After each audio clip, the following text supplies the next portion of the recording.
Sa nakaraang December 2024 CPA Licensure Examination, meron mismong estudyante si Sir Win na kasama niya sa classroom na naging top-notcher. Hindi yung nanonood lang sa YouTube kundi kasama niya mismo, si Kuya Robert Jan Quisana, top 8 sa December 2024 CPA Licensure Examination. At kasama natin siya para magbigay ng tip ng general takeaway sa nakaraang CPA Licensure Examination. Kuya Robert, ready ka na ba sa ating kwentuhan? Ready na, sir. Ayan. So maaari bang ikwento mo muna sa amin, ano yung naging journey mo? Kumusta ang pagiging buhay estudyante? Actually, sir, hindi po magiging CPA ang aking unang pangarap, and also hindi rin po accountancy yung aking unang course sa college. Kasi when I was in high school, sir, medyo nahilig po ako sa math. Natatandaan ko nga po, meron akong kaibigan doon na meron siyang maliit na libro na ang laman po ay puro math problems, tapos natutuwa po kaming sagutan yon, yung mga math problems doon. And that time, ang aming pong dream course o dream profession is civil engineer. Pero nung natapos nga po kaming mag high school and naghahanap na po kami ng mapag-enrollan sa college, wala rin po siya na mahanap na public school na nag-offer ng engineering. So I decided na i-enroll na lang po kung ano yung available and also relatable. And ang in-enroll ko po is BSE or BS Entrepreneurship. Kasi nga po ang nasa isip ko nun is about business. Lahat naman po tayo nangarap magkaroon ng business. Tama. And after a year po, nagkaroon po ng mga additional courses na ino-offer yung school. And kasama po dun yung BSAT or BS Accounting Technology. And that time, unang rinig ko pa lang po dun sa accounting, ang naisip ko na is math. To be honest, medyo nabuburingan po ako dun sa entrep kasi pwede ko talaga hindi para sa akin. So I decided na mag-shift po agad and magbalik po first year. And after 2 years po ng pagiging BSAT student, nagkaroon na naman po ng additional courses na ino-offer yung school. And that time, kasama na po yung accountancy. Inisip ko po kung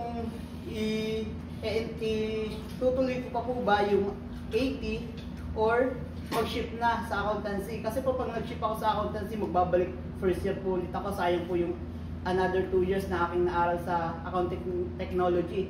So I decided na ituloy na lang po yung pagiging BSAT student. And after ko pong makagraduate sa BSAT student, ako po ay nagtrabaho muna. And nag-isip-isip and also nag-ipon. And after 2 years po ng aking pagtatrabaho, naisip ko po na mag-enroll ulit. Pero nandun pa rin po yung doubt na kung kaya ko pa ba, and also kung kaya ko pang mag-invest ng time, energy, and effort to pursue the title. Pero naisip ko po na wala naman pong due date ang pagiging CPA and wala rin pong expiration ang pangarap. So I decided to take the risk and enroll again. And fortunately, hindi po tayo natanggal sa program. Thank you, sir, hindi mo ako tinanggal sa program. Magaling talaga to. Nakagraduate po ako noong last July 2024 and nag-took nga po ako noong last December 2024 board exam. So bali gaano katagal yung naging journey mo mula nung mag-entrep ka, nag-accounting technology, then nag-shift sa accountancy matapos ang isang kurso? Isang taon po sa entrep, 4 years sa accounting technology, and then almost 3 years po sa accountancy. Gawa po ng nagbago po yung curriculum. So yung mga minor subjects po, niretake ko po talaga lahat. And ginusto ko rin pong i-retake yung mga major para na rin po ma-review ako. So almost 8 years po sa ako. So nakita niyo yun, 8 taon. Talagang walang deadline ang pangarap kung yun yung gusto mo, di ba? Ngayon, Kuya Robert, nung accountancy ka na, ano naman yung subject na masasabi mong pinakang challenging or yung pinakang nahirapan ka, yung mas nag-isip ka? Nung undergrad, nung accountancy ka? Nung undergrad pa lang ako, sir, talagang ang pinakang nahirapan ako is theories. Sa theories po ako may hinang-hina. Kasi sabi mo maalam ka sa numbers, di ba? So nung undergrad, talagang hirap na hirap ako is sa RFBT or yung law nga po, and also dun sa auditing theory. Yun pong dalawa ang aking pinaka-weakest subject nung undergrad po. Ay ngayon naman na nag-board exam ka, para may alam din yung mga nanonood sa atin, paano ba itong CPA licensure examination? Nung nag-board exam ka, ano naman yung pinaka naging challenging sa'yo? Actually, in terms of challenging po nung actual board, para po sa akin, nagkaroon po ako ng dalawang subjects na pinaka nahirapan po ako that day. And yun nga po yung RFBT and MS. Yung RFBT po, expected ko naman po yun na mahirapan ako sa RFBT since undergrad pa nga lang po, sinabi ko nga po kanina na weakest subjects ko po yun. Hanggang review po, sobrang hirap na hirap ako sa RFBT kasi po sobrang ano talaga siya, sobrang technical yung mga English, yung mga theories. And doon naman po sa MS, yun po yung hindi ko po talaga ina-expect. Kasi nga po nung undergrad talagang medyo confident po ako yung sa MS kasama po together with far and afar. So nung during exam po, medyo dadoble po yung kaba ko. Kaya nung magsasagot po ako ng MS, ang nasa isip ko po, dapat alam ko to. Kasi MS, paborito ko to Pero yung mga ano po doon, yung mga tanungan is medyo nanghuhula po ako dun sa mga theories ng MS. So nahirapan po ako. Pero nung lumabas po yung result, yung ratings po, nagtaka po ako dahil hindi po MS at hindi rin po RFBT yung lowest kong subject. Ang lowest ko pa pong subject is auditing and FAR, which is sa tingin ko nga po yun yung pangalawa at pangatlo sa pinaka-nadalian akong subject. So talagang hindi po laging nagtutugma yung expectation natin sa reality. So huwag nating aasahan porque akala mo malakas ka dito, yung pinakamadali sa'yo. Pero iba pala sa actual.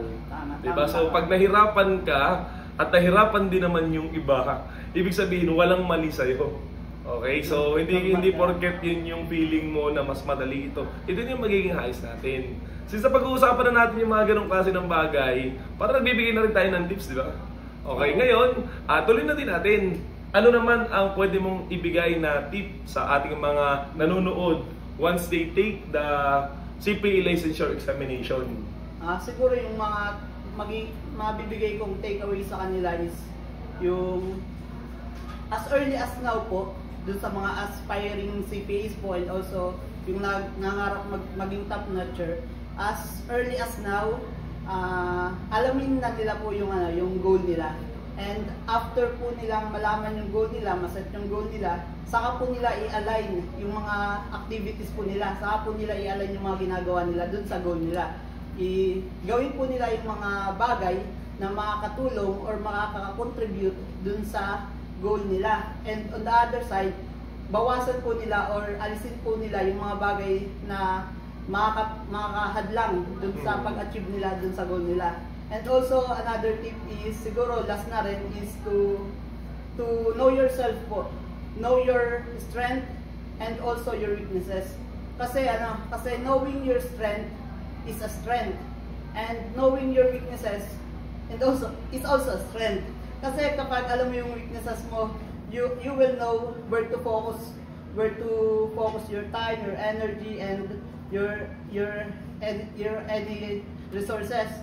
And it's somewhat inspiring na rin po kasi kapag alam po yung weaknesses mo, you will know that you have so much room for improvement, sir. Okay, so narinig nyo, di ba? So tingnan nyo yung inyong sarili. Kung hindi mo alam kung saan ka magsisimula, simulan mo sa'yo. Di ba? Kasi investment in ourselves will really give so much reward. Okay? Ngayon, bilang huling tanong natin sa ating simpleng kwentuhan, ito bang pagiging top-notcher kasama to sa pinano mo? Pinangarap mo ba to? Actually, sir, yung pagiging top-notcher, nung ako po'y working pa lang, pinag-iisipan ko pang mag-enroll, talagang gusto ko nang maging CPA and also talagang pinangarap ko na that time pa lang, hindi pa ako nag-enroll, na maging top-notcher po. Kaya po ako po'y nag-exert ng extra efforts and hard works po during undergrad and during my reviews, and luckily and fortunately talagang na-achieve ko naman po kahit paano yung aking goal na maging top-notcher. Ayan, so congratulations sa pagkakuha nung thank you, sir. Thank you. Pinangarap mo na rin na yun. Thank you, okay, sir. naging saksi ako sa pagkuha niya ng pangarap na yon. Deserve naman talaga. Okay, so yun, so ating napansin na bago mangyari talaga ang isang bagay katulad ng pagkuha ng CPA license, more pa yung pagiging top notcher, una, inisip mo yan. Nagkaroon ng laging two process yung creation. Dapat magsimula yan sa mind mo, then magmamanifest sa physical world. Katulad ng ginawa ng ating kasama, ang ating top 8 na students, Sir Robert John Quisana. Okay, so maraming salamat sa pagpapaunlak sa ating kaunting kwentuhan. At sana may natutunan kayo sa aming ginawa dito kahit hindi man ito accounting lesson. So yun lamang at maraming salamat.